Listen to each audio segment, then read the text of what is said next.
C'est parce que là, j'ai l'impression que c'est comme si vraiment, on recule. Je veux dire, comment est-ce qu'aujourd'hui, c'est possible qu'on fasse des événements pour les Noirs sur les Noirs? C'est fou, ça, au Québec. C'est comme si on amenait la ségrégation sur notre territoire. Je ne comprends pas comment est-ce qu'on peut penser que c'est une avancée. What's up tout le monde? Bienvenue dans un nouvel épisode du What's Up Podcast. Ici, votre animateur, Jer Alain, et j'espère que vous allez super bien. L'épisode de cette semaine est possible encore une fois grâce au soutien de nos commanditaires procafetière.ca et les cafetières Bellucci. Donc, un énorme merci à eux de continuer de soutenir le What's Up Podcast. Si vous êtes tanné des cafetières qui tiennent pas à route puis qui pètent tout le temps, ben offrez-vous une cafetière Bellucci. Et si vous le faites, ben faites affaire avec procafetière.ca parce que c'est eux autres les experts en tout ce qui a rapport avec le café. Situés à Varennes, allez les voir en magasin ou commander rapidement et en toute sécurité sur leur site internet au procafetière.ca. Et si vous voulez m'aider sur une note plus personnelle, devenez membre au patreon.com/whatsuppodcast. Pour 3-4 pièces par mois, accédez au podcast sans publicité et ça dès sa sortie. Donc pas besoin d'attendre des semaines avant qu'il soit disponible pour tout le monde. Fait que là, je viens de finir avec mes pubs, mais si vous aimez le podcast, je vous encourage à en parler à votre entourage, à laisser un petit thumbs up, à laisser un petit commentaire positif dans la section commentaires. Puis sinon, tout le monde, je vous dis un énorme merci et on se revoit la semaine prochaine et bon podcast tout le monde.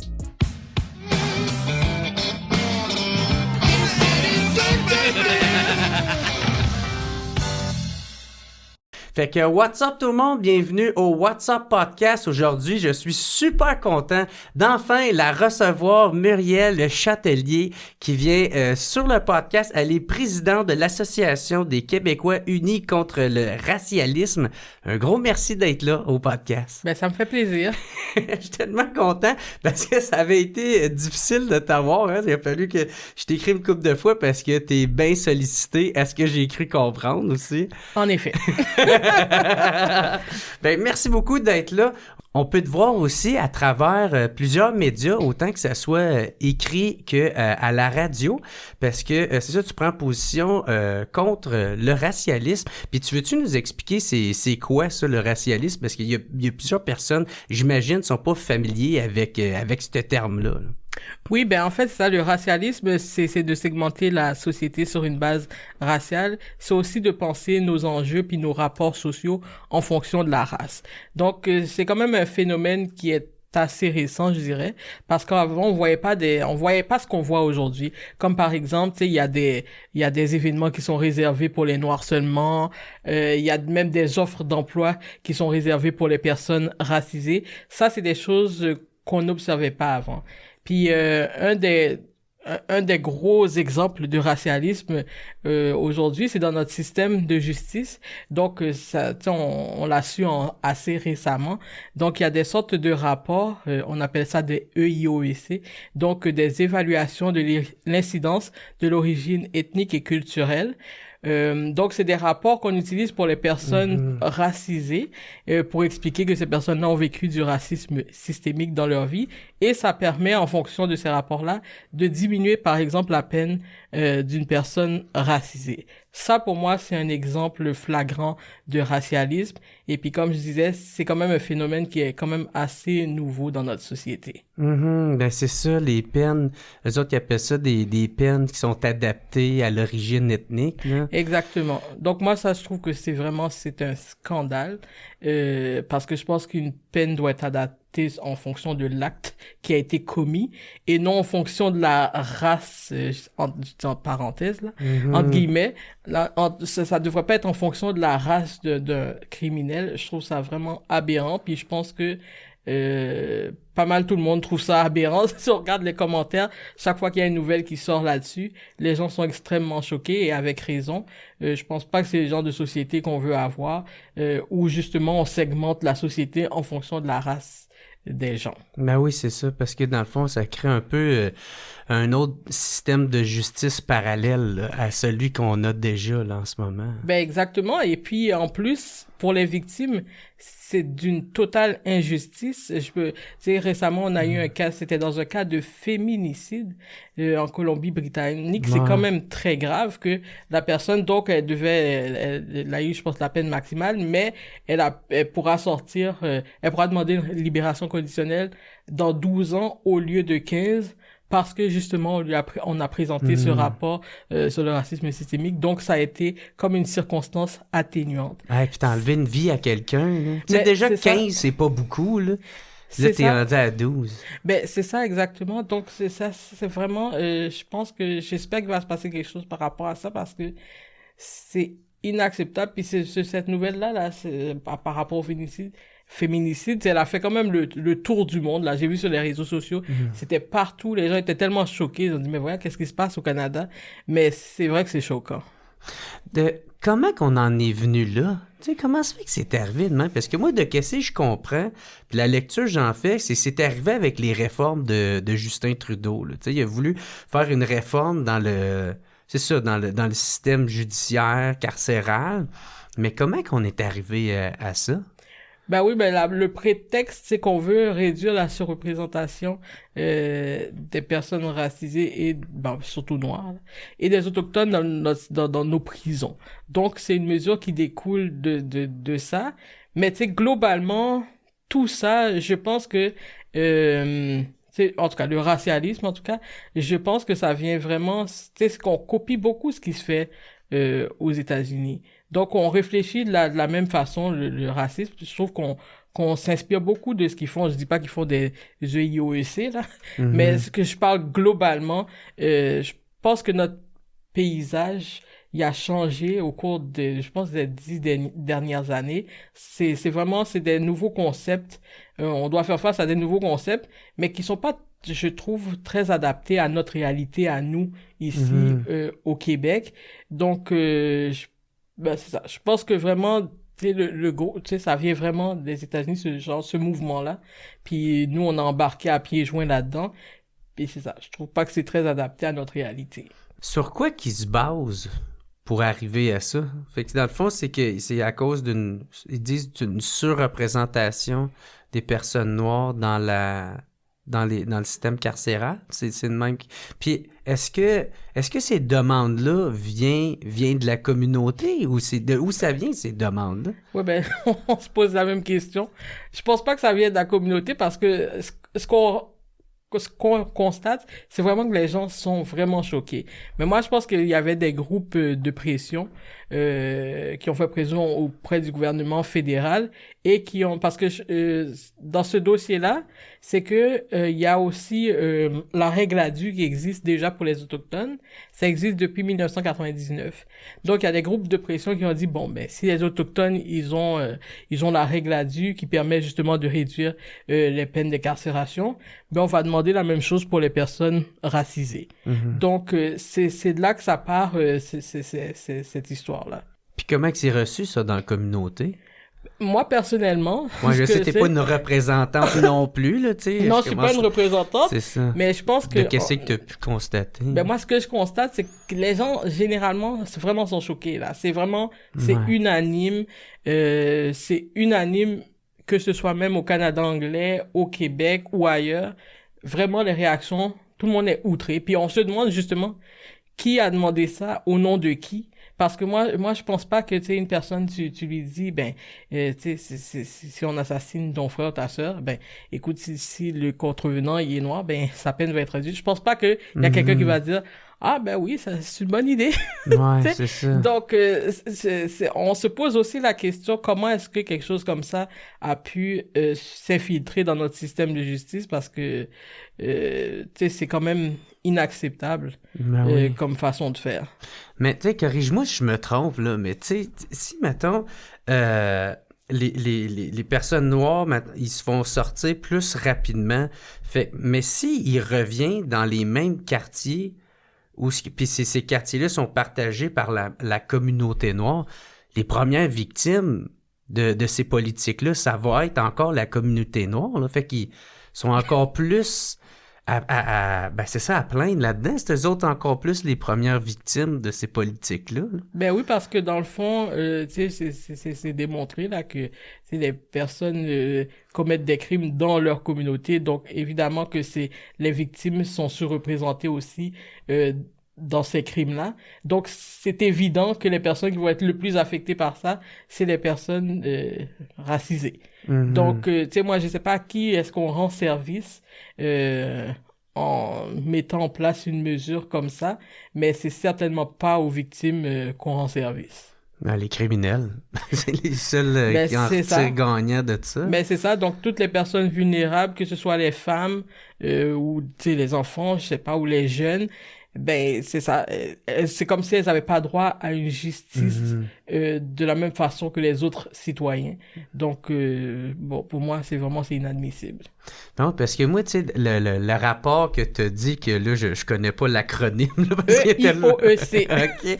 Ben, ce rapport-là, moi, d'après moi, il est pas inutile à savoir, mais par exemple, il est pas bien utilisé. Moi, si j'utilisais un rapport comme celui-là, ça serait beaucoup plus pour aller prévenir en amont, pour essayer de comprendre comment quelqu'un finit par se rendre là. C'est quoi les facteurs qui fait qu'une personne, pour essayer de réduire le fait que le monde, ben c'est ça, que des personnes finissent par devenir criminelles. Il y a quand même des facteurs atténuants dans ces alentours. Fait que ça pourrait être utilisé et non pour les sortir plus rapidement, pour qu'ils puissent commettre d'autres crimes, puis qu'ils ne tirent pas une leçon de leur passage en prison, tu sais, surtout, ouais. c'est ça. Là. Mais c'est ça, c'est parce que le rapport, tu sais, il peut être utilisé pour n'importe quel criminel racisé. Donc, dans ce cas-là, dans le cas du féminicide, c'était quand même récidiviste. Donc, c'est quelqu'un qui avait un passé violent, qui a déjà été en prison.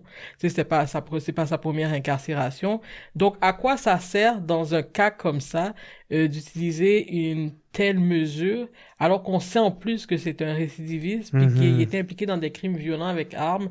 Donc, oui, celui, je pense que c'était l'été passé, où c'était un facteur, c'est quoi, c'était transgénérationnel, là, ou ce que... Ouais, ben ça, c'était l'affaire Franck Paris. Donc ça, c'est un revendeur de drogue.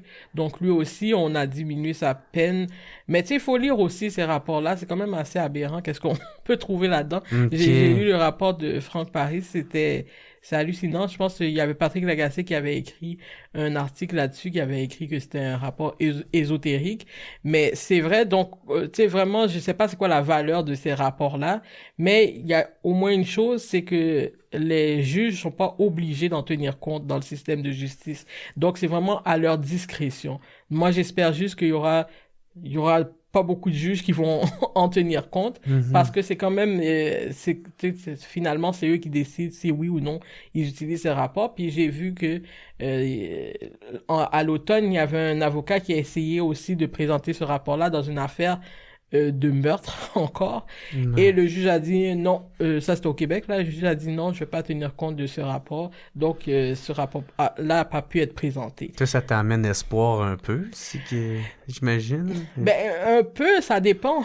Okay. Ça dépend parce que je suis sûr que il y en aura de plus en plus parce que même au Québec, tu sais, ils sont en train de former justement des avocats pour qu'ils apprennent à connaître c'est quoi ce EIOIC-là, ce rapport-là. Pour qu'ils l'utilisent pour défendre leur Exactement. client. Oui, c'est ça. Donc, on va en voir de plus en plus, malheureusement. Ben ça existait depuis longtemps en Ontario. C'est 2014. Juste, il n'y avait juste pas eu de cas encore au Québec qui est arrivé le premier cet été. Ben, oui, c'est l'été ça. 2025. C'est ça. C'est 2014, depuis 2014 que ça existe.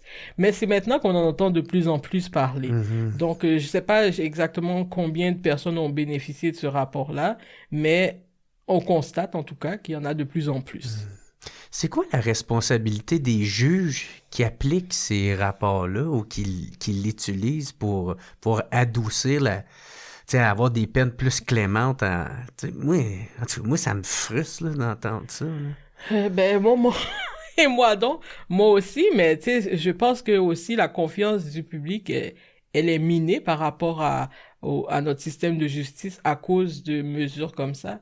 Tu sais, c'est tellement injuste. Donc, je pense que les juges ont aussi cette mission-là de s'assurer de ne pas perdre la confiance du public. Et là, ben, j'ai l'impression qu'avec ça, les UIC, là, je sais pas, là, on dirait qu'ils y pensent pas ou je sais pas. Ouais. C'est quoi le message ça l'envoie, ça, aux victimes? Que les droits des criminels sont plus importants que les droits des victimes. Ouais, clairement. Ben, absolument, parce que je veux dire, les victimes n'obtiennent pas la même justice que les autres parce que le criminel est racisé. Mhm. C'est donc moi c'est le message que j'entends quand je vois des sentences comme ça qui sont réduites parce que la personne est racisée. C'est ça. Puis vous, à l'Association des Québec unis contre le racialisme... Des Québécois ici unis contre le racialisme, merci de me corriger. Vous prônez pour l'universalisme, c'est l'universalisme, donc, c'est qu'on est tous égaux en droit, justement, que tous les citoyens ont les mêmes droits. C'est ça l'universalisme, c'est l'égalité. Donc, c'est pour ça que, justement, des mesures comme ça nous choquent profondément, parce que nous, on vise vraiment l'égalité entre tous les citoyens. Donc, indépendamment de la race, indépendamment de la religion, indépendamment du sexe, on est tous égaux en droit.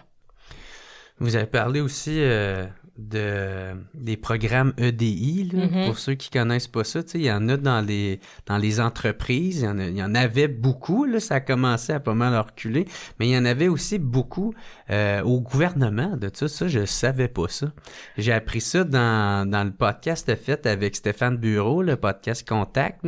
J'invite tout le monde à aller l'écouter. Tu veux-tu parler de ça? C'est quoi les programmes EDI? Ben oui, les programmes EDI, ben c'est surtout, en gros, c'est surtout des formations qu'on donne dans les entreprises ou c'est ça, dans les instances gouvernementales, ou même, il y en a même dans les écoles, en fait. Il y en a partout.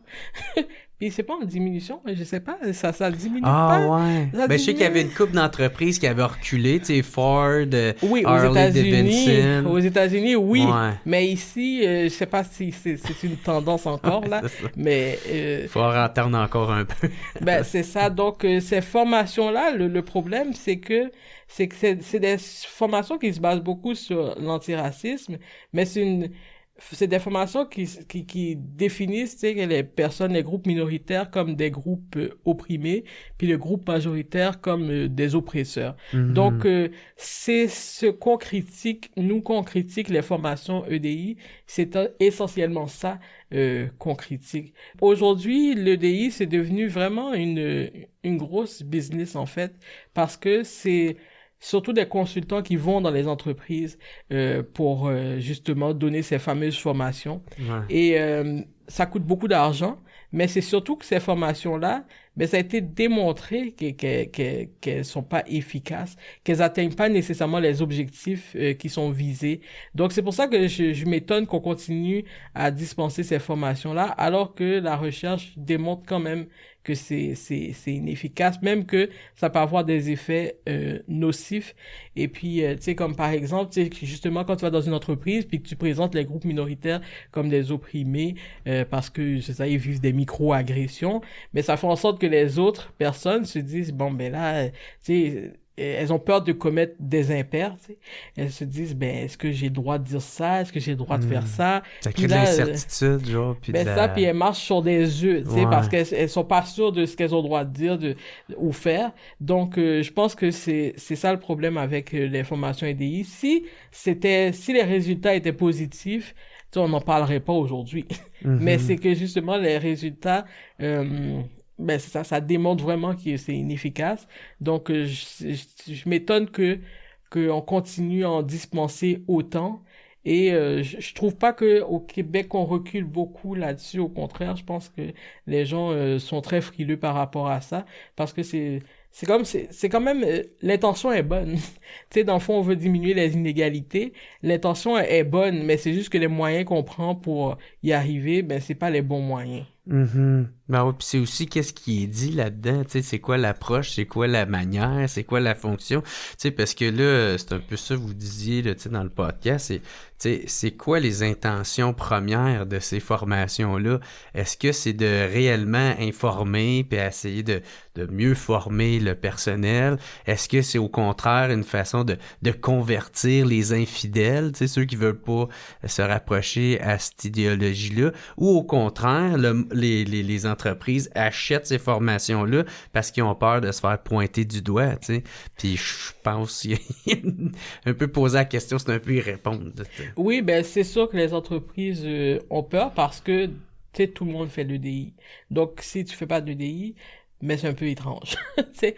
Donc c'est important pour les compagnies de continuer à en faire. Mais il y a aussi le fait que ben ils rendent ces formations-là souvent obligatoires.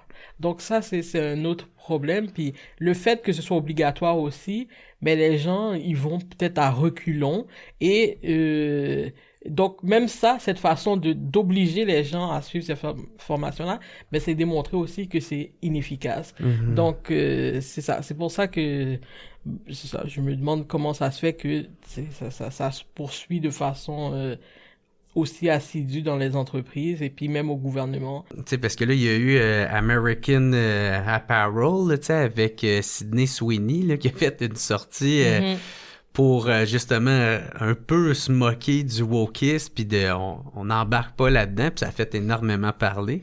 Parce que dans le fond, c'est ça un peu, c'est de se dire, est-ce qu'on peut ne pas embarquer là-dedans sans être contre, là, tu sais? C'est un peu juste ben c'est ça, de pas embarquer dans ces programmes-là, DI. Ben, c'est parce qu'avant, on n'en avait pas, puis je veux dire, je pense que, tu sais, au Québec particulièrement, tu sais, on a toujours visé l'égalité, on a toujours voulu diminuer euh, ben, les inégalités, justement. Donc, je pense pas que c'est le DI qui a changé quoi que ce soit. Tu sais, je pense que au Québec, vraiment, c'est des considérations qu'on a toujours eues. C'est juste qu'aujourd'hui, on nous donne des nouveaux moyens pour atteindre nos objectifs, mais c'est ça, ces moyens-là, c'est pas les meilleurs. Puis c'est qui est juge de tout ça? Tu sais, c'est qui est juge de quand on les a atteints, c'est cette limite-là, ou c'est parce que pour certains, tout dépendamment de leur valeur puis de comment ils sont craqués dans leur patente, mais on n'ira jamais assez loin, là, tu sais. Fait que qui est l'arbitre de tout ça? Tu sais, c'est un peu de la moralité arbitraire, là, à un moment donné. Hein. Oui, mais je pense que ben, c'est ça. Dans le cas des formations EDI, j'imagine que chaque entreprise est responsable de vérifier s'ils ont atteint leurs objectifs. Mais Mhm. je suis pas sûr qu'on atteigne en tant que tel des objectifs. Je pense que c'est quelque chose qui est continu. C'est des programmes c'est ça, qui doivent se perpétuer. Je suis pas sûr que, tu sais, à un moment, on va atteindre notre objectif, on va dire, bon, ça y est, c'est fini, on fait plus Mhm. de DI. Je pense pas que c'est comme ça que ça fonctionne. Donc, je pense que vraiment, c'est chaque entreprise qui doit évaluer si ça fonctionne ou pas. Si on en regarde plus du côté du gouvernement, ça s'est aussi représenté jusque dans les chaires de recherche, les programmes EDI. Tu veux-tu expliquer comment, puis c'est quoi en gros? Ben oui, ben c'est que dans les chaires de recherche, ben ils ont aussi je sais pas si on appelle ça des programmes, mais Des quotas ou des... tu sais par exemple pour certaines bourses, tu sais Ouais. elles vont être réservées à certains groupes, donc ils ont des objectifs eux autres aussi à atteindre en termes de diversité, donc en fonction de ça, ben ils mettent des critères EDI. Et puis tu sais, c'est comme encore récemment, on l'a vu, il y a des bourses qui sont réservées à telle ou telle personne, mais il y a aussi quand les profs, ils ont des travaux de recherche, ben ils doivent mettre des critères EDI dans leurs travaux. Donc, tu sais, je me souviens d'un cas où il y a un professeur, tu sais, il devait dire, tu sais, combien de personnes issues de la diversité seraient dans son équipe de chercheurs, et lui, ben, il était contre cette manière de faire, et ce qui est drôle dans son cas, c'est que lui-même, il est une personne racisée. Et lui, ce qu'il voulait, c'était vraiment juste avoir les meilleures personnes dans son équipe. Et parce que justement, il a pas respecté les critères EDI, ben on lui a pas donné la subvention pour ses travaux.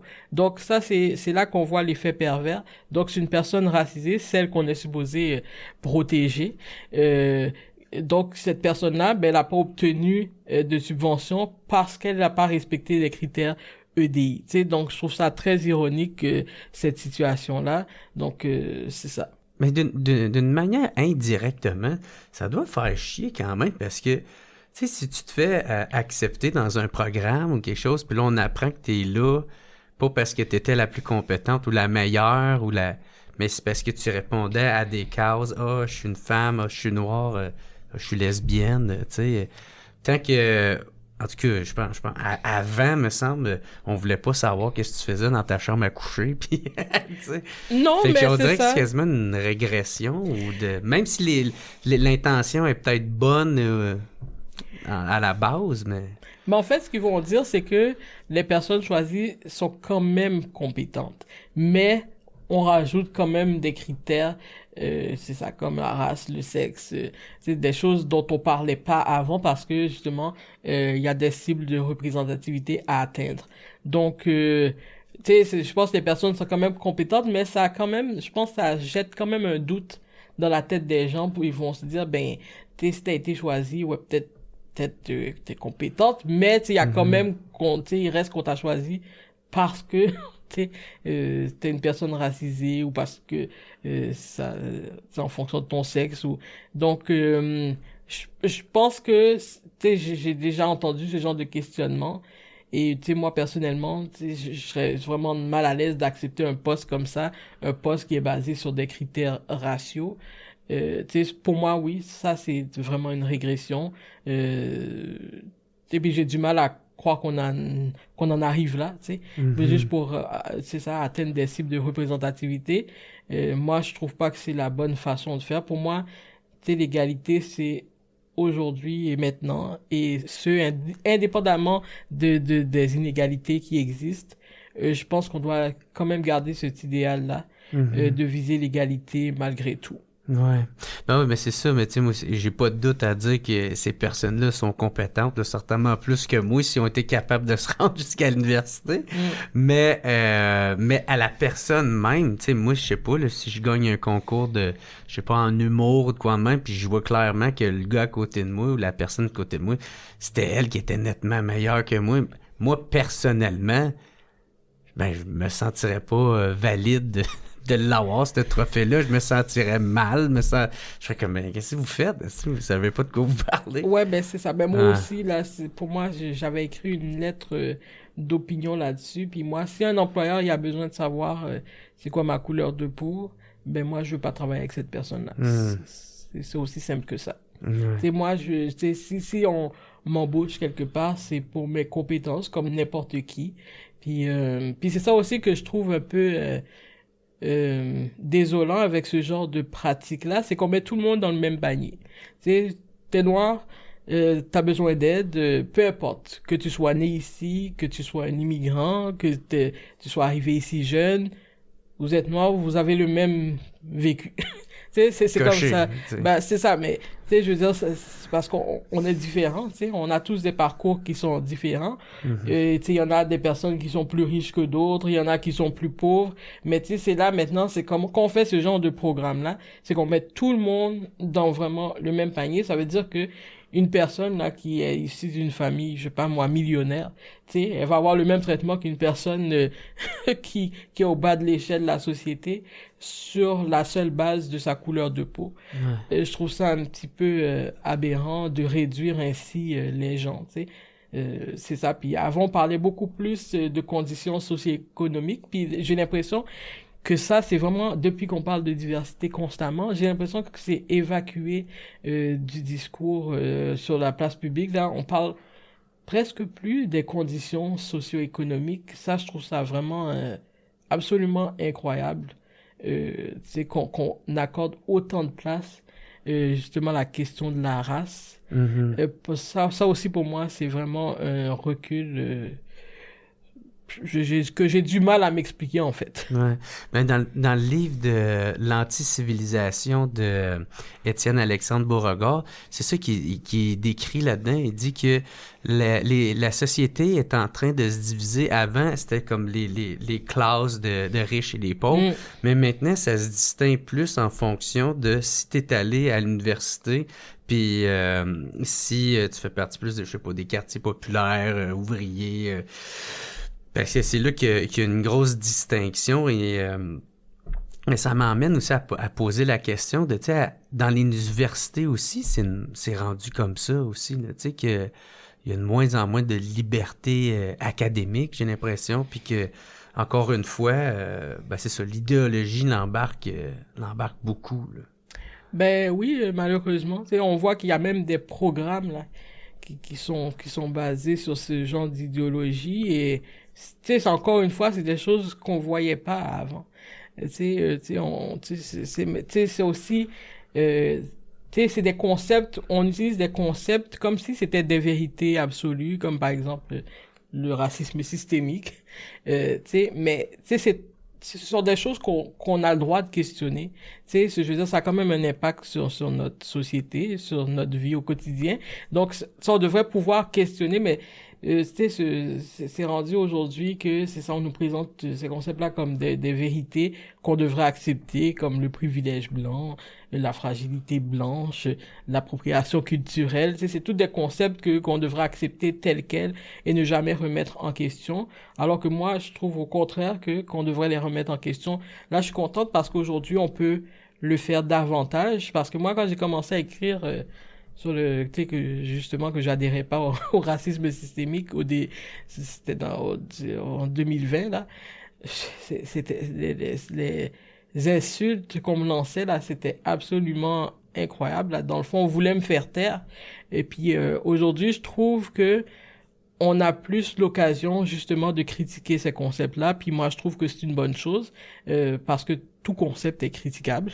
Donc, mais c'est ça. Mais qu'on les apprenne quand même à l'école, tu sais, même à l'université, ça, je trouve ça un peu inquiétant pour les générations qui s'en viennent. Mais ça, tu parles du racisme systémique. Je pense que tu disais justement que tu étais contente que Legault y adhère pas à ça. Oui, absolument. Je suis contente qu'au Québec, on résiste parce que justement, pour moi, c'est pas une réalité qui colle à notre société. Moi, j'ai été regarder, c'était quand on a commencé à en parler, là, j'ai été me renseigner pour voir c'était quoi ce concept, parce que moi non plus, j'en avais jamais entendu parler. Puis bon, bien sûr, c'est un concept qui vient des États-Unis. Puis dans le contexte des États-Unis, je peux comprendre qu'un concept comme ça émerge. Tu sais, je peux le concevoir. Avec leur histoire. Oui, c'est ça, tu sais, avec la ségrégation, puis tu sais, je veux dire, vraiment, eux autres, ils divisaient vraiment les citoyens, tu sais, donc noir et blanc. Je peux comprendre qu'un concept comme ça, tu sais, qui laisse entendre que c'est ça, que le système te met des bâtons dans les roues, je peux comprendre que ça puisse exister. Mais tu sais, ici, tu sais, c'est pas la même chose, tu sais, je veux dire, la plupart des personnes immigrantes, mettons, disons les personnes noires, tu sais, elles sont quand même arrivées, tu sais, dans les années 60, 70. Il y en avait un petit peu avant, mais la grosse masse d'immigration, c'était plus dans ce temps-là. Donc, tu sais, d'évoquer le racisme systémique, ça a commencé à partir de quand, de quel système est-ce qu'on parle? Parce que c'est ça, on met beaucoup de choses dans ce concept-là. Tu sais, même si une personne, c'est par exemple, si elle a de la difficulté à trouver un appartement, on va dire que c'est du racisme systémique. Mais quel système qui est en place quand une personne va chercher un appartement qui est par là des particuliers, puis que cette personne-là lui refuse un appartement, quel système qui est en place pour expliquer ça, alors que... Qui la pénalise. Ben ça, c'est des particuliers, c'est des transactions de particuliers, donc où est le système là-dedans? Et puis, ben tu sais, c'est ça. Même dans cette histoire d'appartement, c'est comme si d'autres personnes pouvaient pas se faire refuser un appartement, comme, je sais pas, une mère monoparentale qui arrive avec ses enfants. Est-ce qu'elle aura plus de difficultés à trouver un appartement? Certainement. Même si elle est blanche, elle aura aussi de la difficulté à trouver un appartement. Donc, tu sais, c'est pour ça que ce genre de concept-là, moi, j'ai beaucoup de mal, surtout pour ici, avec notre réalité, j'ai beaucoup de mal à voir comment ça s'applique. Tout à l'heure, tu as parlé que des fois, tu te sens un peu seul à parler de ça, tu sais. Justement, tu te sens tout seul des fois dans ton camp à avoir ce discours-là? Ben, je me sens seul, peut-être sur la place publique, mais autour de moi, je me sens pas seul du tout. Tu sais, je suis vraiment entouré de gens, tu sais, que ce soit dans mon association, là, tu sais, on est quand même beaucoup de gens à partager la même vision. Mais c'est sûr que sur la place publique, je trouve que, tu sais, j'en prends beaucoup, tu sais. Ouais. Puis j'aimerais beaucoup, tu sais, que d'autres personnes aussi s'expriment parce qu'évidemment, moi, je suis pas la seule à penser ce que je pense.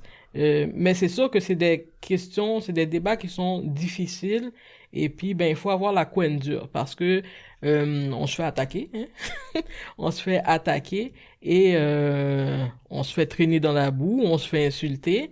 Mais moi, tu sais, je suis tellement bien entouré que là, je me laisse pas atteindre par tout ça. Mais tu sais, j'aimerais beaucoup que d'autres personnes aussi commencent à prendre la parole plus souvent parce que je sais très bien que je suis pas la seule à penser ce que je pense. Ben ouais, parce que tu me disais que il y en a qui t'écrivent en privé pour dire que moi, je suis derrière toi, continue, merci de dire tout haut qu'est-ce que le monde pense tout bas, tu sais. Puis, mais c'est ça, mais le monde, ils sont juste pas prêts à, je sais pas, à payer le prix, j'imagine. Ben c'est ça parce que c'est ça comme je disais que c'est pas facile d'être sur la place publique puis d'être à contre-courant, là, de s'opposer au discours dominant. Mais je pense que c'est nécessaire, puis c'est pour ça que je l'ai fait moi, tu sais, parce que il y a aussi le fait que je me reconnaissais pas beaucoup dans les discours, surtout des militants antiracistes. Je me reconnaissais absolument pas dans leurs discours, et je me suis dit, ben, tu sais, j'ai une voix, donc je vais l'utiliser pour dire ce que moi je pense. Et puis, ben c'est ça. Je pense que c'est aussi important d'avoir ce contre-discours-là pour que les gens puissent se faire leur propre idée.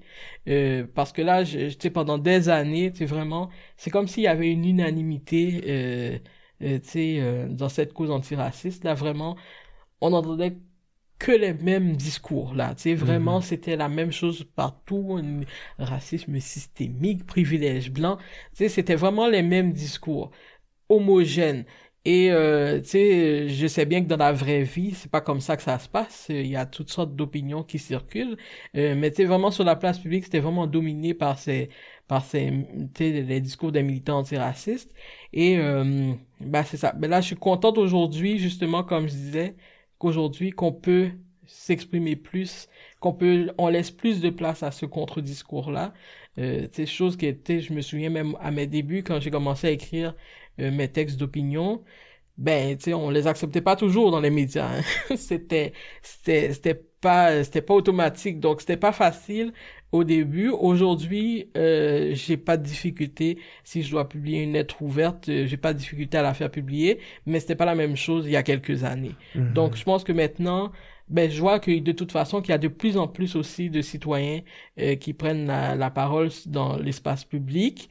Enfin, sur les réseaux sociaux, par exemple, là, peut-être pas dans l'espace public en tant que tel, mais sur les réseaux sociaux, tu sais, je vois que il y a beaucoup plus de dissidence qu'avant. Et ben, ça au moins, je suis contente. Mais tu sais, je pense qu'il faut qu'on aille plus loin encore, parce que je trouve que de l'autre côté, ils se sont quand même bien organisés, là. Tu sais, notre société a tellement changé en, je sais pas moi, l'espace de peut-être une dizaine d'années. Notre société a beaucoup changé. Je l'ai jamais vu aussi polarisé qu'aujourd'hui. Puis C'est ça dit quoi justement sur l'état du discours public, tu sais, quand que tu te fais attaquer, puis tu sais, tu m'en as parlé un petit peu, là, c'est quand même assez grave, là, tu sais, le monde, il s'en donne, là. Mais ça dit quoi, ça, sur l'état du discours public, justement? C'est qu'on a un gros problème. Ouais. Tu sais, parce que... C'est comme si on n'est pas capable de se parler. Non, mais c'est pas normal que qu'on puisse pas accepter des opinions contraires aux siennes. Tu sais, je veux dire, c'est comme ça que ça fonctionne dans la vraie vie. Je veux dire, il faut faire face à des discours contraires, puis il faut argumenter, il faut débattre.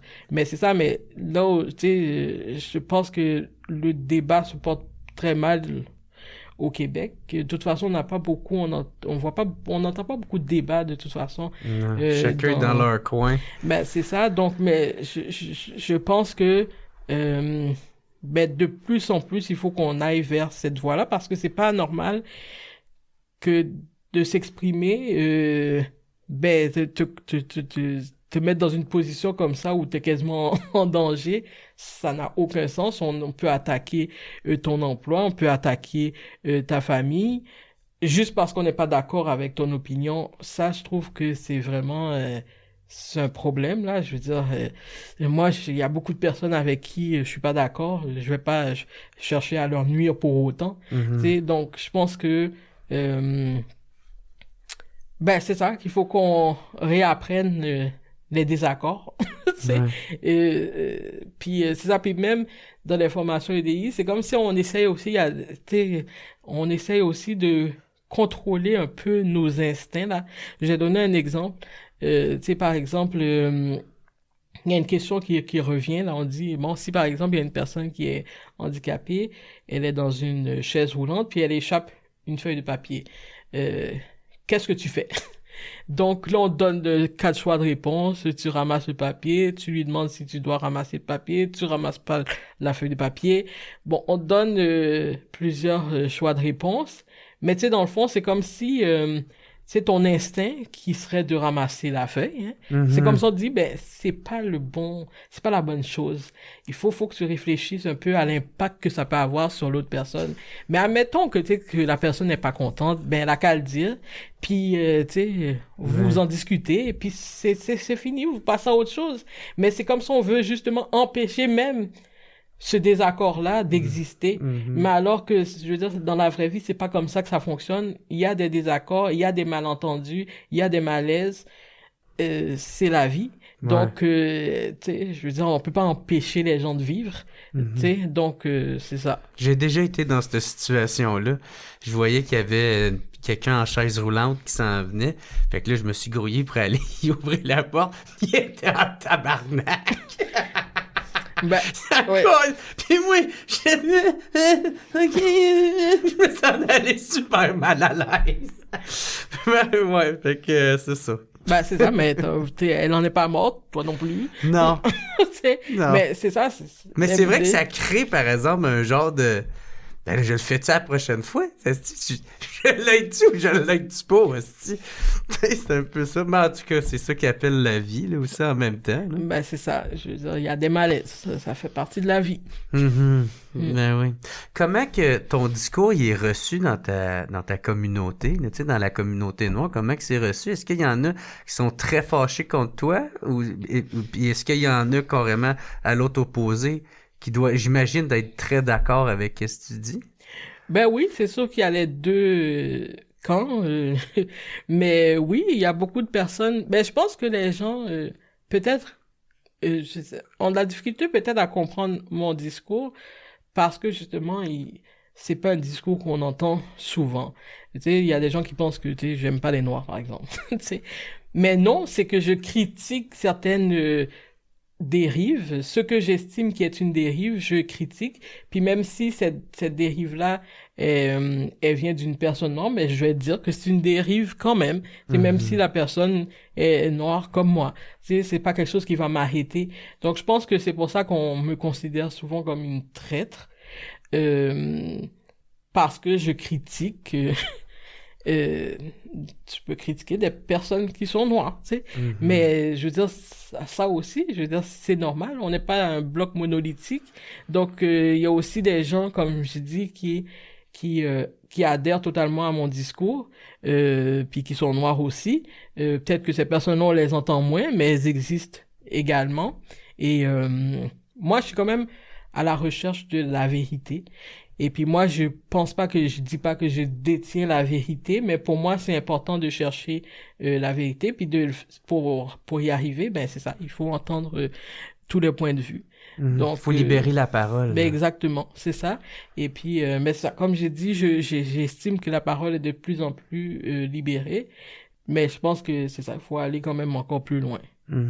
De quel œil que tu vois ça quand que des fois il y a une gauche très progressive, tu sais, qui a un discours, tu sais, racialisme, puis qui parle au nom des Noirs, tu sais, souvent des fois quand eux ne le sont même pas, là, tu sais, fait que de quel œil tu vois ça? Oui, ça. Ouais, ça c'est quelque chose que je trouve difficile aussi. Je trouve ça difficile. Mais c'est surtout que, tu sais, moi, tu sais, les porte-paroles autoproclamés, tu sais, moi, j'ai du mal avec ça. Puis moi, tu sais, par exemple, moi, je ne suis pas une porte-parole à part pour mon association et les gens qui sont avec moi dans l'association. Moi, je parle au nom de ces gens-là. Je parle pas au nom d'une communauté quelconque, tu sais, à part vraiment mon organisme. Mais donc, c'est exactement pour ça que, justement, que j'ai pris la parole sur la place publique à cause de ces porte-paroles autoproclamés qui parlent au nom de tout le monde. Et, tu sais, mais ça existe pas que tout le monde pense la même chose, tu sais, ça se peut pas. Donc, c'est pour ça que j'ai beaucoup de mal avec ces porte-paroles. Tu sais, moi aussi, des fois, on me dit, ben, toi, Muriel, tu parles pas en notre nom. Ben, j'ai jamais dit ça non plus. Moi, j'ai jamais prétendu le contraire. Ben, c'est ça, j'ai jamais dit que je parlais au nom d'une communauté en tant que telle. Moi, je parle en mon nom et au nom des personnes de mon association. Mais je parle pas au nom de la communauté noire ou je l'ai jamais dit ça, mais c'est un reproche qu'on me fait souvent. Mais ceux qui m'aiment me suivent, là, c'est un peu ça, là, ton message. C'est exactement ça. Et puis moi, de toute façon, mais c'est ça, je suis pas très non plus dans le communautarisme. Donc moi, les personnes qui sont autour de moi, ben, proviennent de différents horizons. Puis j'ai quand même grandi dans un coin qui était très multiculturel et tout, mais moi, personnellement, tu sais, je me retrouvais pas vraiment dans ce genre de milieu où c'était très communautaire, là, dans le fond. Tu sais, moi, j'ai eu beaucoup de mal avec ça parce que moi, je sais pas, j'ai une vision plus large, mettons. Et puis, c'est pour ça que, tu sais, de mon association, ben, tu sais, je dis souvent qu'on représente les Nations Unies parce que c'est ça, les gens viennent vraiment de différents horizons et puis ben moi c'est comme ça que je l'aime mon Québec dans le fond. Non, c'est beau à entendre. Ouais, parce que tu sais, je parle de cette gauche-là, cette nouvelle gauche-là, la néo-progressive, là. Puis tu sais, parce que le racialisme, ça va pas en l'encontre de qu'est-ce que prêchait Martin Luther King, tu sais, avec son rêve I Have a Dream. C'était pas ça qu'il disait, justement, qu'il rêvait que les petits-enfants blancs comme les enfants noirs jouent ensemble, puis qu'ils ne regardent plus, la couleur de la peau ne soit plus un élément. Tu sais, c'est pas ça, dans le fond. Hein. Oui, c'était ça. Et puis, moi, c'est pour ça aussi, tu sais, moi, j'ai une fille, moi, je l'ai élevée comme ça. Tu sais, moi, je l'ai élevée avec l'intention que, justement, qu'elle vivrait dans un monde qui serait régi, mettons, par le daltonisme racial. C'est comme ça que j'appelle ça. Donc, tu sais, c'est important pour moi qu'elle apprenne à considérer les gens en fonction de leur caractère plutôt qu'en fonction de leur couleur de peau. Puis, c'est pour ça que quand j'ai vu ce mouvement antiraciste arriver, j'étais un peu décontenancé parce que moi, j'étais tellement rendu ailleurs. Puis déjà, c'est ça me surprend aujourd'hui que moi, Muriel, je parle autant de race, alors que moi, j'étais vraiment ailleurs complètement, vraiment dans ma vie, là, en général, j'étais vraiment ailleurs. Et mais c'est justement à cause de ce qui se passe aujourd'hui, tu sais, je sens que c'est mon devoir de citoyenne de prendre la parole sur la place publique. Mais pour moi, tu sais, un monde idéal, tu sais, moi, tu sais, je veux dire, c'est justement qu'on considère les gens en fonction de ce qu'ils sont et non en fonction de leur couleur de peau. Tu sais, je pense à une entrevue que Morgan Freeman y avait fait avec un monsieur, je me souviens plus c'est qui l'animateur, mais tu sais, il lui a dit, tu sais, on va faire quelque chose, tu sais. Toi, tu sais, tu me vois pas comme un noir, puis moi, je te vois pas comme un blanc. moi je suis Morgane, puis toi t'es toi, et c'est comme ça qu'on se considère, tu sais. Puis moi c'est exactement comme ça que je vois les choses. Fait que là les gens vont dire ouais, mais si tu vois pas ma couleur de peau, c'est parce que tu penses que le racisme n'existe pas. Mais non, c'est pas ça le daltonisme racial, c'est juste de considérer la personne en tant qu'individu avant tout. Donc c'est pas qu'on ignore que le racisme existe, tout le monde sait que le racisme existe, puis le racisme va toujours exister. Et Malheureusement. puis ben c'est ça, fait que là maintenant, le sachant, qu'est-ce qu'on fait? Tu sais, comment est-ce qu'on fait pour avancer? Et puis tu sais, comme je dis aussi, le racisme, c'est important aussi de dire que ben ça peut venir de n'importe qui. Tu sais, un noir peut être raciste, un asiatique peut être raciste, donc tout le monde peut être raciste. Donc c'est pas quelque chose qui est réservé aux personnes blanches là. Donc donc à partir de là, qu'est-ce qu'on fait pour avancer? Tu sais moi, en autant que tu sais chaque personne connaisse ses droits, tu sais pour moi c'est important vraiment de garder. Je sais que c'est difficile. Tu sais, ça peut être difficile de garder un idéal comme l'égalité quand il existe encore des inégalités, je le sais, mais pour moi, c'est la seule façon d'avancer. Tu sais, parce que là, j'ai l'impression que c'est comme si, tu sais, vraiment, on recule. Tu sais, je veux dire, comment est-ce qu'aujourd'hui, c'est possible qu'on fasse des événements pour les Noirs seulement? C'est fou, ça, au Québec. Tu sais, c'est comme si on amenait la ségrégation sur notre territoire. Je ne comprends pas comment est-ce qu'on peut penser que c'est une avancée. Puis c'est comme si chaque personne était justement dans son safe space, là, comme ils disent, là. C'est encloisonné dans... Ben, c'est ça. Donc, fait que quand on est justement dans des groupes comme ça, comment est-ce qu'on fait pour se parler? Tu sais, si chacun est de son côté, puis tu sais, je pense que dans une société justement où il y a toutes sortes de cultures qui se côtoient, ben je pense que plus que jamais c'est important de se parler. Et aussi, ben pour moi c'est important d'avoir une base commune.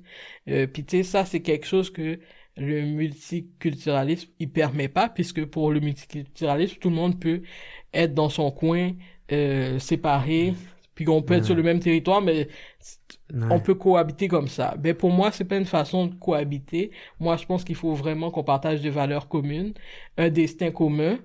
Ben c'est ça. C'est comme ça que j'envisage les choses. Et tout ce que je dis et fais, c'est en fonction de ça. Ben ouais, parce que je trouve que la façon, dans le fond, de se parler, c'est la meilleure manière de tuer le racisme. Tu sais, si moi je parle avec toi, puis j'avais genre des, je sais pas, des appréhensions ou des stéréotypes dans ma tête, puis là, je me rends compte en te parlant, c'est pas pantoute ça, là, tu sais, je me sens un peu stupide après, puis tu sais, c'est de même que les stéréotypes s'enlèvent, puis après ça, le racisme finit par partir peu à peu. Ben moi, je pense que ben c'est important le dialogue, puis je réalise aussi que quand on dialogue avec les gens, ben on se rend compte finalement qu'on a beaucoup plus de choses en commun qu'on le pense. Puis moi, ça a toujours été mon expérience. Tu sais, même avec des personnes avec qui je pourrais ne pas être d'accord, mais quand on se parle, ben on trouve toujours de quoi de commun. Tu sais, fait que c'est pour ça que ben je trouve que ces dialogues-là sont très importants. Et puis c'est ça.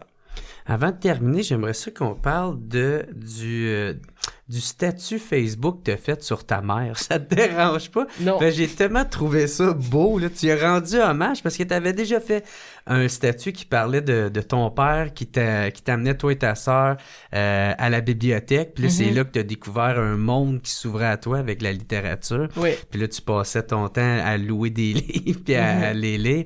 Mais là, celui-là, tu l'as fait, c'est un hommage à ta mère qui était arrivée en 1875, rejoindre ton père, que lui, ça faisait déjà 2-3 ans qu'il était ici. Puis, ben c'est ça, je vais te laisser me parler de ça. Oui, ben c'est ça, parce que ma mère, ça est arrivé ici, tu sais, c'était une ouvrière, c'est arrivé ici, elle n'avait pas de diplôme, elle n'avait pas d'argent, et puis, mais tu sais, ma mère, c'est une personne qui est fière, tu sais, et puis, tu sais, face à l'adversité, elle va toujours chercher des solutions, et puis, tu c'est une de ces difficultés à ma mère, tu sais, bon, elle est arrivée, elle a eu 3 enfants assez rapidement, dans une période assez rapprochée.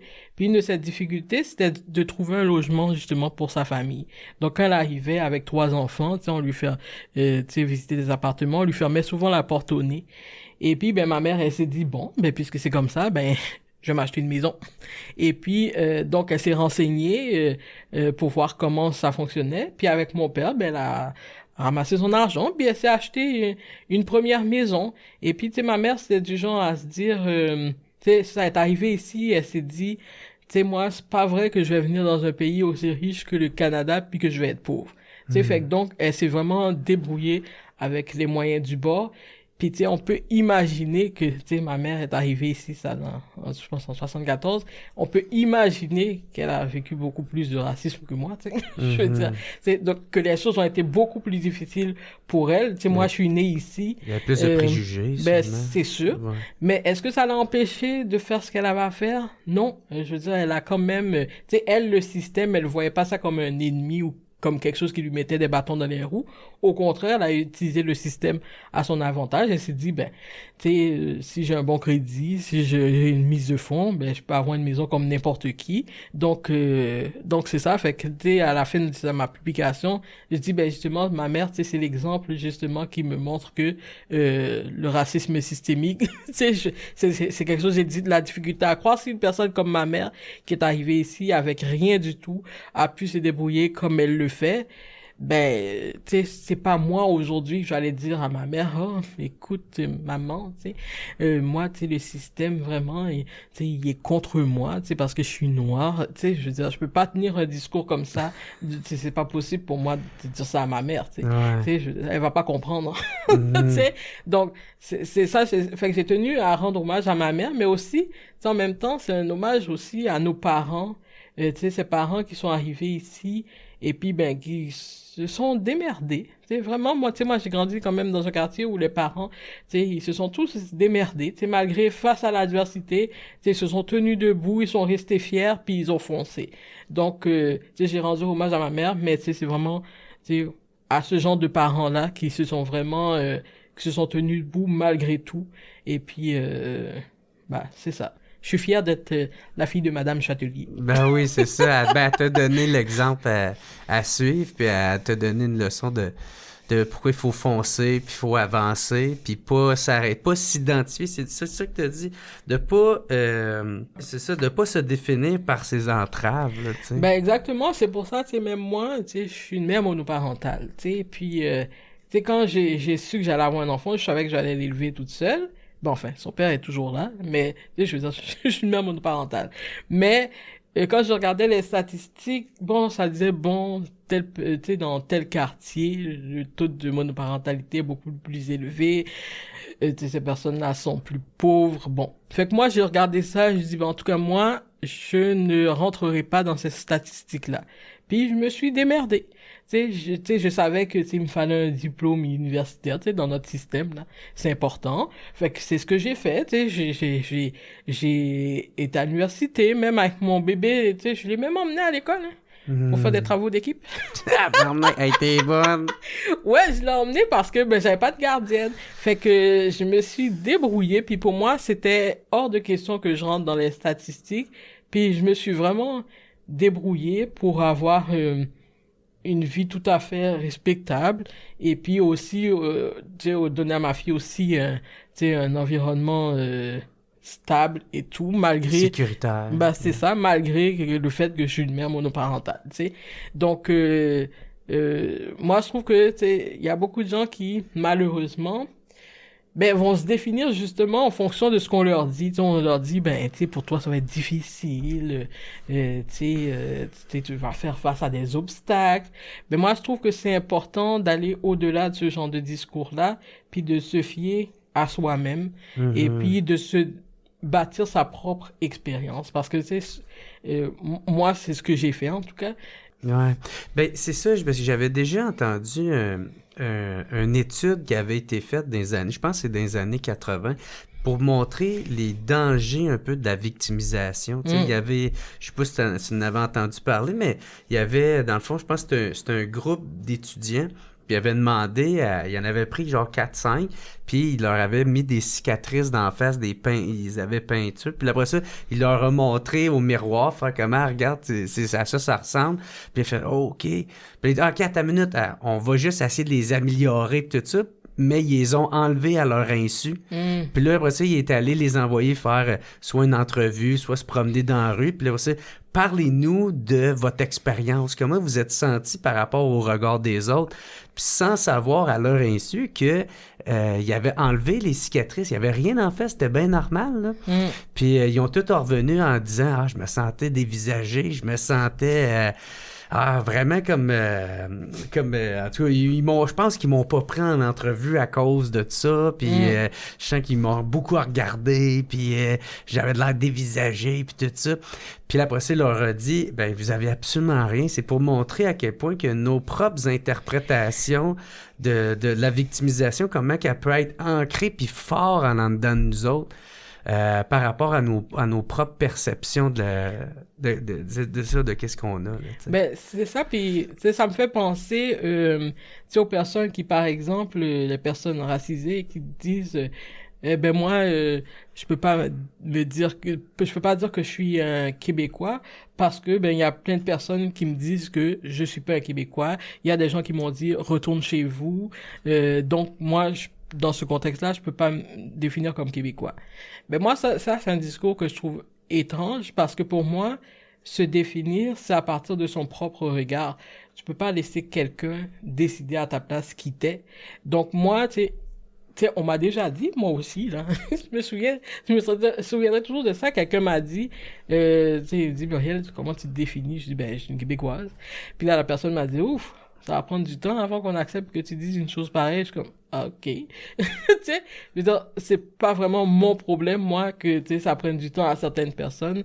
C'est mon identité, c'est à moi de la définir, c'est à moi de la bâtir. Donc, c'est pour ça que je trouve ce discours-là un peu étrange, là, parce que je pense pas que, tu sais, même si tu vas voir un psychologue, jamais il va te dire que tu dois te définir à travers le regard des autres. Je pense pas que c'est vraiment... je pense pas qu'on va te dire ça, donc c'est ça. Ben oui. Ben moi, en tout cas, je trouve ça super beau de t'entendre dire que tu te sens québécoise, parce que moi, c'est ça, là, moi qui est super nationaliste, souverainiste à côté ben raide. Ben moi, il y a tout le monde, là, de moi, dans mon projet, là, tu sais, c'est pas des Blancs qui parlent que français, là, tabarnak. Moi, c'est tout le monde, là. Au contraire, là, tu sais, peu importe ça fait combien de temps que tes parents sont ici ou que toi, t'es arrivé, si tu veux être québécois, puis tu partages les mêmes valeurs que la nation québécoise, encore là, faudrait, oui, les définir, ces valeurs-là, mais... Moi, je suis très inclusif là, dans ce temps-là. Là. Moi, je t'adore, je t'aime, t'es mon frère, t'es ma sœur, en calisse de la couleur de peau que t'as, là, j'en ai rien à foutre, là, rendu là. T'sais. Ben, c'est ça, je pense que... Mais tu sais, en plus, bon, je suis né ici, donc c'est sûr que moi, je me suis beaucoup questionné sur mon identité parce que c'est vrai que c'est difficile de se trouver quand on est élevé à cheval entre deux cultures. Tu sais, je dois dire, c'est vrai que c'est difficile. C'est à tes parents, les miens, c'est ça, ils viennent d'Haïti, ils ont leur mentalité, ils m'élèvent d'une certaine façon, je vais à l'école, c'est autre chose, tu sais, c'est une autre culture. Donc, c'est sûr que c'est difficile. Puis moi, ça a été vraiment tout un parcours, tout un cheminement que j'ai dû faire pour aujourd'hui, tu sais, pouvoir dire que je suis québécoise, là. Tu sais, j'ai pas toujours dit ça. Tu sais, j'ai vraiment un moment, je me considérais comme une Haïtienne, mais c'est vraiment en allant en Haïti pendant quelques mois que là, j'ai finalement compris mais que j'étais rien d'autre qu'une Québécoise. Ah, ouais. Vraiment, là, tu sais, là, je suis comme, ouais, finalement, tu sais, moi, je pensais que j'allais là, puis je me suis dit, oh, tu sais, je vais me sentir bien, on va tout être noir, tu sais, c'est comme, en plus, on a la même culture haïtienne, tu sais, je vais me retrouver, tu sais, ça va être ma place, mais ça s'est pas passé comme ça du tout, du tout. Tu sais, au contraire, c'est là que j'ai constaté à quel point que j'étais pas haïtienne, dans le sens où ben tes parents, c'est sûr que, tu sais, ils amènent leur culture avec eux, mais tu peux pas transporter totalement une culture avec toi. Donc, tu sais, il y a certaines choses que je savais pas ou que j'ai appris en Haïti, tu sais, que mes parents, tu sais, m'ont pas appris. Et c'est là que j'ai constaté que, tu sais, ce qui m'animait plus, c'était plus, tu sais, mes valeurs québécoises ou mon côté québécois. Tu sais, moi, je veux dire, j'utilise des expressions d'ici, je connais pas les expressions haïtiennes, tu sais. Ils parlent beaucoup avec des expressions en Haïti, donc tu sais, il y a beaucoup de choses que je comprenais pas parce que je connaissais pas ces expressions.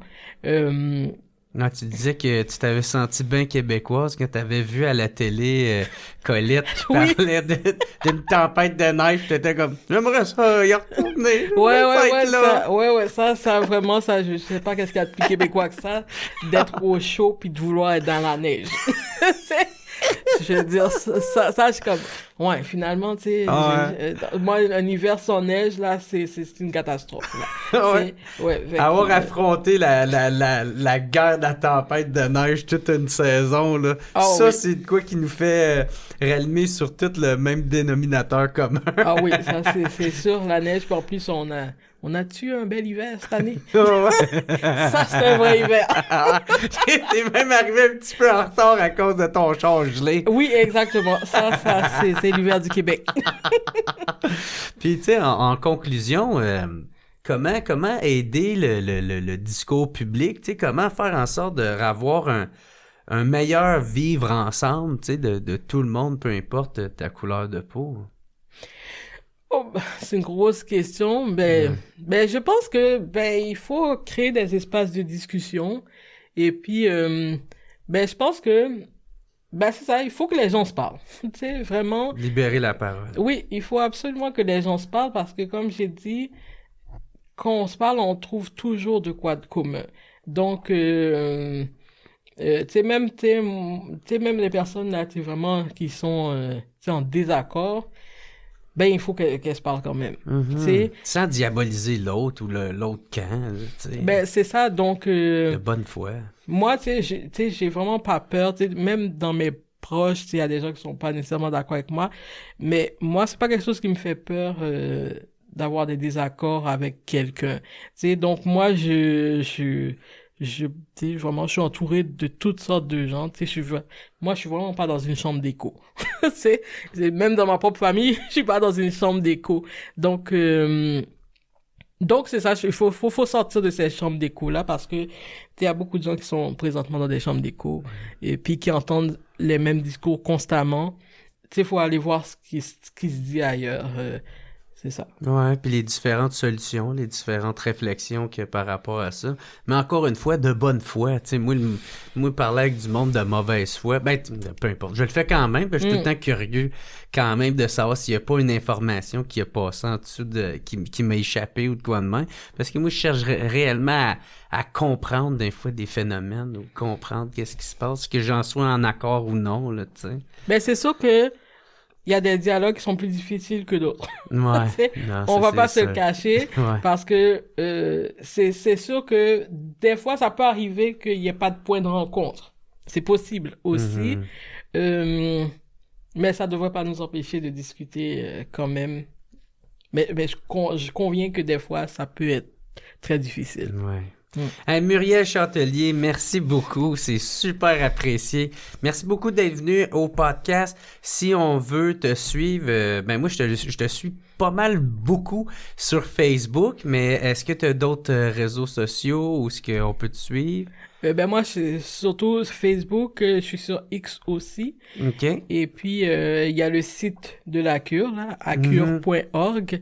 Et puis, c'est ça. Puis, tu sais, je m'envoie un courriel parce que nous, on fait souvent des activités, justement, de 5 à 7. On en fait régulièrement. Et justement, on invite tout le monde. Tu sais, on n'est pas non plus là-dedans dans une chambre d'écho.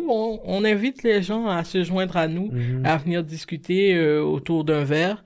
Il y a des colloques aussi, des fois, des colloques, des fois. Oui, c'est ça. On en fait un annuel à chaque année. Donc, en général, c'est en avril que ça se passe. Donc, cette année, c'est ça, c'est le 11 et le 12 avril à la Grande Bibliothèque. Donc, c'est de 10h à 16h30. À Montréal, ça, j'imagine? Oui, c'est à Montréal. Donc, à chaque année, on en fait un. Et puis, les gens, justement, ça aussi, c'est un espace de discussion. Il y a des conférenciers, donc les gens peuvent venir poser des questions. Puis, c'est vraiment le fun parce que, justement, c'est ouvert à tout le monde. Et puis, comme aussi on a la grande bibliothèque, des fois, il y a même des personnes qui passent, puis qui voient l'événement, qui rentrent, et puis qui se joignent à nous, et puis qui viennent poser des questions. Fait que c'est un bel espace de discussion, ce forum annuel. C'est très cool. Puis, si on veut vous supporter, toi et ton association avec tous tes partenaires là-dedans, comme c'est quoi la meilleure façon de vous supporter? Ben, c'est soit, tu sais, nous, par exemple, toutes les activités qu'on fait, tu sais, on n'a pas de subvention, tu sais. C'est vraiment, tout est rendu possible grâce aux dons de nos membres et de nos sympathisants. Donc, c'est soit les gens peuvent faire un don, tu sais, toute l'information est sur notre site web, ou bien sinon, si des gens peuvent nous prêter main forte, tu sais, on a toujours besoin de, tu sais, d'un réseau autour de nous là. Donc les gens ont juste à m'envoyer un courriel s'ils pensent que ils peuvent nous apporter quelque chose à la cure. Ben tout le monde est bienvenu.